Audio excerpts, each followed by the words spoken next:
यो काँडाको कोठा हो अनि काँडाको ठुल्ठुलो झ्याङबाट निस्क्यौँ हामी।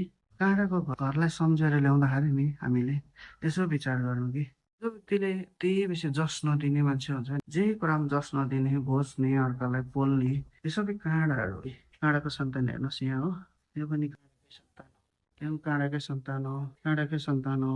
अरूलाई मन दुखाउने, दुध पुऱ्याउने, घोच्ने, पोल्ने, मरिजाओस् त भन्ने त्यो बेसी मान्छेहरूको मनमा निर्दय हृदयहरू हुन्छ। यो काँडालाई चाहिँ छुनु हुँदैन। जस्तो अब अलिकति पनि तपाईँले छुनुभयो भने तपाईँको हातमा बित्छ।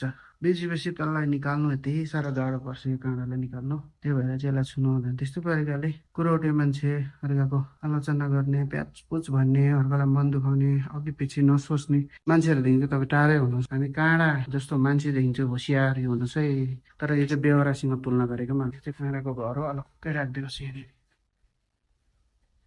माथि क्याक्टस हाउस पनि लेखेको छ।